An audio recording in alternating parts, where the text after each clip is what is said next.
Hi everybody, आज हम सीखेंगे वोकैबलरी। दोस्तों, वोकैबलरी सीखना हमारे लिए बहुत ज़रूरी है अगर हम सही इंग्लिश लिखना या बोलना चाहते हैं तो। साथ ही अगर आप किसी कंपेटिटिव एग्जाम की तैयारी कर रहे हैं तो वोकैबलरी सीखना बहुत ज़रूरी हो जाता है हमारे लिए, क्योंकि अगर किसी भी कंपेटिटिव एग्जाम को पास करना है तो हमारी वोकैबलरी काफ़ी रिच होनी चाहिए। आज की क्लास में दोस्तों हम सीखेंगे वोकैबलरी में सिनोनिम्स ऑफ ग्रुप। ग्रुप का मतलब होता है समूह और सिनोनिम्स का अर्थ होता है समानार्थी शब्द, यानी कोई भी किसी भी प्रकार का जो समूह है और उसके समानार्थी शब्द क्या है, कितने तरह के समूहों के लिए कौन कौन सा शब्द इस्तेमाल होता है, यही हम आज की क्लास में सीखेंगे। तो जो पहला वर्ड है दोस्तों वो है ग्रुप खुद ही। और ग्रुप की मीनिंग होती है, उसके सामने आप देखेंगे ग्रुप के सामने मीनिंग लिखी हुई है कि several people together in the same place. अगर एक ही स्थान पर बहुत सारे लोग इकट्ठा हों तो ऐसे समूह को ग्रुप कहा जा सकता है इंग्लिश में। अब इसको सेंटेंस में कैसे यूज करेंगे उसका एग्जाम्पल है नीचे लिखा हुआ कि a group of boys stood by the school gate. किसी स्कूल के गेट के साथ उसके बगल में लड़कों का एक समूह खड़ा था। तो यही बात कही जा रही है, a group of boys stood by the school gate. School के गेट के पास लड़कों का एक समूह खड़ा था। तो ग्रुप को तो आप ऐसे यूज कर सकते हैं। दूसरा जो वर्ड आपको दिख रहा है, वर्ड नंबर 2, वो है क्राउड। और क्राउड की मीनिंग होती है a large group of people who have come to a place to do something. लोगों की बहुत बड़ी संख्या, लोगों का बहुत बड़ा समूह जो एक जगह पर आया हो कुछ किसी काम को करने के लिए, किसी किसी खास जगह पर आया हो किसी काम को करने के लिए। इसका एग्जाम्पल है कि there were crowds of shoppers in the streets, कि सड़कों पर खरीदारों की भीड़ लगी हुई थी। तो देखिए, मार्केट में जब लोग आते हैं तो उनका जनरली एक ही पर्पस होता है और वो होता है खरीदारी करना। तो इस तरीके से एक पर्पस के लिए खास स्थान पर अगर एक भीड़ इकट्ठा हुई हो, बहुत सारे लोग आ रहे हो जा रहे हो, तो ऐसी भीड़ को हम क्राउड कह सकते हैं। उसके बाद है दोस्तों मॉब नंबर 3। और मॉब का मतलब है a large noisy and perhaps violent crowd. Large का मतलब है बड़ा, नॉइजी का मतलब है जो शोर मचा रहा हो, परहैप्स का मतलब होता है शायद, और वायलेंट का मतलब है हिंसक। तो एक ऐसी भीड़ जो शोर भी मचा रही है और बहुत बड़ी भीड़ है, बड़ी संख्या में लोग इकट्ठा हैं, और शायद वो हिंसक भी हैं, हिंसा पर भी उतारू हैं, यानी तोड़ फोड़ कर रहे हैं या आग लगा रहे हैं।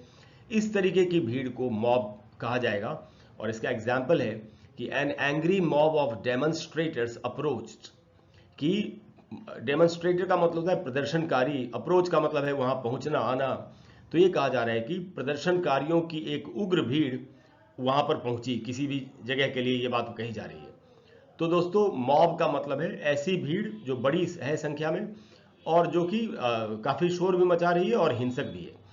नंबर 4 जो वर्ड है दोस्तों आपके सामने वो है मास। और मास का मीनिंग होता है a large group of people all close together in one place so that they seem like a single thing।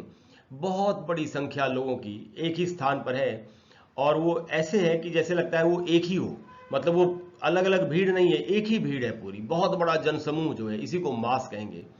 और इसका एग्जाम्पल है कि द स्क्वायर, स्क्वायर का मतलब कोई भी चौक या चौराहा या कोई इस तरह की जगह जहां पर लोग इकट्ठा होते हो सकता है। तो the square in front of the station was a solid mass of people. कहा जा रहा है कि स्टेशन के पास जो खुला इलाका था वहां पर एक बहुत बड़ा जनसमूह इकट्ठा था, ऐसा बताया गया। जो अगला वर्ड है दोस्तों नंबर 5 वो है बंच। और बंच का मीनिंग होता है a group of people who are all similar in some way. ऐसा समूह लोगों का जो किसी न किसी रूप में एक एक समान है, मिलते जुलते हैं एक दूसरे से। जैसे इसका एग्जाम्पल है कि कुछ बच्चों के लिए कहा जा रहा है कि they are a nice bunch of kids, कि ये जो बच्चे हैं ये बहुत अच्छे बच्चों का एक समूह है, एक ग्रुप है, ऐसा कहा जा रहा है।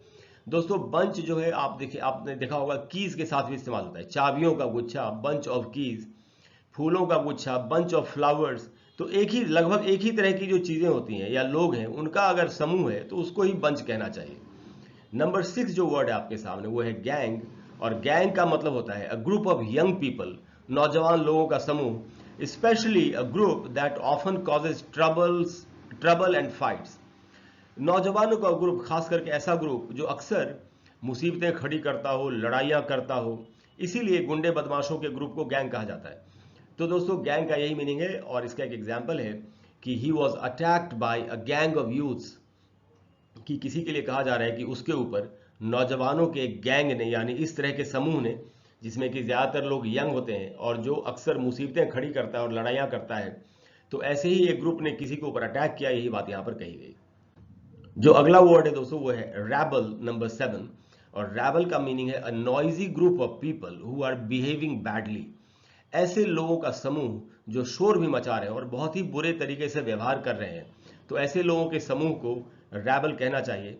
और इसका एग्जाम्पल है कि he was met by a rabble of noisy angry youths, कि किसी इंसान के लिए कहा जा रहा है कि उसकी मुलाकात एक ऐसे समूह से हुई जो जिसमें नौजवान थे और जो बहुत ज़्यादा शोर मचा रहे थे और गुस्से में भी थे। तो उसकी मुलाकात गुस्से से भरे हुए नौजवानों के एक समूह से हुई, ऐसा कहा गया। तो दोस्तों यही रैबल की मीनिंग है। नंबर 8 जो वर्ड है आपके सामने, ये है होड, HORD। और इसका मीनिंग होता है a very large group of people who all go somewhere. आपने देखा होगा कि अगर जैसे कोई मेला लगा हुआ है या कोई आंदोलन है, वहां बहुत बड़ी संख्या में लोग जाते हैं, झुंडों में, समूहों में जाते हैं। तो इस तरह से जो अलग अलग झुंडों में लोग जाते हैं, समूहों में जाते हैं, ऐसे झुंड को, ऐसे समूह को होड कहना चाहिए। जैसे इसका एग्जाम्पल है कि इन समर, गर्मी के समय में, hordes of tourist flock to the island, कि गर्मी के समय में जो पर्यटक होते हैं, पर्यटकों के झुंड आइलैंड पर, यानी कि टापू पर, द्वीप पर जाते हैं, ऐसा कहा गया। तो इस तरीके के जो झुंड होते हैं दोस्तों, जो एक खास जगह पर जाते हैं और अलग अलग झुंडों में जाते हैं, ऐसे समूह को होड कहना चाहिए। उसके बाद है नंबर 9 जो कि है क्रू। और क्रू कैसे लोगों के समूह को कहेंगे, तो उसके सामने उसकी मीनिंग लिखी हुई है कि a group of people who all work together specially on a ship और प्लेस। ऐसे लोगों का समूह जो एक साथ काम करते हो, खास करके अगर वो किसी जहाज पर काम कर रहे हो या किसी जगह पर काम कर रहे हो, यानी कि जो को वर्कर्स होते हैं जो साथ में एक जगह पर, जैसे एक पूरी टीम होती है। जैसे मान लेते हैं कहीं शूटिंग हो रही है और पूरी टीम होगी वहां पर, कोई कैमरामैन होगा, कोई लाइटमैन होगा, इस तरीके से जो पूरा स्टाफ होता है उसको क्रू कहा जा सकता है। उसका एग्जाम्पल है नीचे कि the flight crew will serve drink shortly.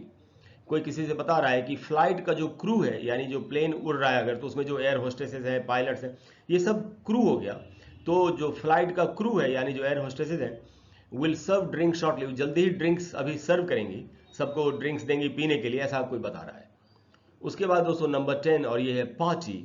अब देखिए एक तो पार्टी हम लोग करते हैं या एक पॉलिटिकल पार्टी होती है, ये वहीं से पार्टी का मीनिंग ही वही है कि a group of people who are travelling और वर्किंग टुगेदर। ऐसे लोगों का समूह जो साथ में मिलकर या तो काम कर रहा हो या यात्रा कर रहा हो, तो ऐसे समूह को पार्टी कहा जाता है। जैसे इसका एग्जाम्पल है a party of tourists stood at the entrance to the temple, कि मंदिर के एंट्रेंस पर जो प्रवेश स्थल था, जो दरवाजा था, वहां एक पर्यटकों का एक दल खड़ा था, ऐसा कहा जा रहा है। जो अगला वर्ड है दोस्तों वो है टीम, नंबर 11। और टीम का मतलब है a group of people who work together. ऐसे लोगों का समूह जो साथ में काम करते हैं, जैसे उनका एक खास मकसद होता है। जैसे कोई भी, जैसे क्रिकेट की टीम होती है, फुटबॉल की टीम होती है, तो यही टीम का मतलब है। और इसका एग्जाम्पल है कि she is being cared for by a team of doctors, कि किसी महिला के लिए कहा जा रहा है कि उस महिला की देखभाल डॉक्टरों का एक समूह कर रहा है। तो वो डॉक्टरों का जो समूह है वो आपस में मिलके कोऑर्डिनेट करके काम कर रहे होंगे, और किसी महिला को इलाज की जितनी जरूरत है उसके इलाज के हर पहलू पर आपस में बातचीत करके वो काम कर रहे होंगे। तो जो मिलके जो साथ में इस तरीके से काम करे किसी मकसद को पाने के लिए, तो ऐसे समूह को टीम कहना चाहिए। तो ये तो था दोस्तों लोगों का समूह। अब हम आते हैं एनिमल्स के जो समूह होते हैं उनके ऊपर। तो कुछ एक वर्ड्स मैं आपको बता रहा हूँ। नंबर 12 है हर्ड। हर्ड का मतलब होता है ग्रुप ऑफ काउज, डियर और एलिफेंट्स। गायों का झुंड, हिरणों का झुंड या हाथियों के झुंड को हर्ड कहा जा सकता है। एक एग्जाम्पल है कि a herd of cows was blocking the road, कि गायों के एक झुंड ने रास्ता रोका हुआ था, रास्ता रोक के रखा हुआ था, ऐसा कहा गया। जो अगला वर्ड है दोस्तों नंबर 13 वो है फ्लॉक। और फ्लॉक किसको कहना चाहिए? अ ग्रुप ऑफ शीप और बर्ड्स। भेड़ों के झुंड को या चिड़ियों के झुंड को भी फ्लॉक कहा जाएगा। और जैसे कि एग्जाम्पल है कि the farmer has over 100 sheep in his flock, कि किसी किसान के लिए कहा जा रहा है कि उसके झुंड में, उसके पास जो भेड़ों का झुंड है उसमें 100 भेड़े हैं, ऐसा कहा गया। नंबर 14 है पैक। पैक कहाँ यूज करेंगे? अ ग्रुप ऑफ डॉग्स और वुल्व्स। कुत्तों के झुंड को या भेड़ियों के झुंड को पैक कहा जाता है। और इसका एक एग्जाम्पल है कि a pack of wolves is almost impossible to defeat, यानी भेड़ियों के एक झुंड को हराना लगभग असंभव है। ऑलमोस्ट का मतलब होता है लगभग, तो लगभग असंभव है, ऐसा कहा जा रहा है।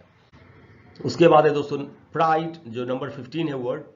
और प्राइड कहते हैं अ ग्रुप ऑफ लायंस को, शेरों के झुंड को, शेरों के समूह को प्राइड कहते हैं। और इसका एक एग्जाम्पल है कि a pride of lions was wandering, wander का मतलब है भटकना इधर से उधर, a pride of lions was wandering through the streets of the city at night, कि रात को शहर की सड़कों से होता हुआ शेरों का एक झुंड इधर उधर घूम रहा था, भटक रहा था, ऐसा कहा जा रहा है। तो प्राइड का मतलब होता है दोस्तों ग्रुप ऑफ लायंस, यानी शेरों का समूह। और नंबर 16 ये बड़ा इंटरेस्टिंग है, ये स्कूल, और स्कूल वो जगह होती है जहां हम पढ़ने के लिए जाते हैं, लेकिन स्कूल का एक और भी मीनिंग है और वो है अ ग्रुप ऑफ फिश, मछलियों के झुंड को स्कूल कहा जाता है। और उसका एक एग्जाम्पल है कि मैनी डाइवर्स, डाइवर का मतलब है गोताखोर, मैनी ड्राइवर्स इनकाउंटर, इनकाउंटर का मतलब होता है आमने सामने आ जाना, तो many divers encounter schools of dolphins while diving in the sea, कि जब बहुत सारे गोताखोर समुद्र में गोता लगा रहे होते हैं तो कई बार उनका आमना सामना डॉल्फिन्स के झुंड से हो जाता है, किसी और भी मछलियों के झुंड से हो सकता है, एग्जाम्पल में डॉल्फिन्स के झुंड के बारे में कहा गया है। तो दोस्तों स्कूल का मतलब है अ ग्रुप ऑफ फिश। तो दोस्तों ये आज की वोकैबुलरी थी। आप जानते हैं मेरे चैनल का नाम है learn English online with Krishna. अगर आपको क्लास अच्छी लगी हो, आप चाहते हैं मैं आगे भी इस तरह के वीडियोस आपको बना करके देता रहूं, तो प्लीज वीडियो को लाइक करें, चैनल को सब्सक्राइब करें एंड शेयर करें। Thank you so much.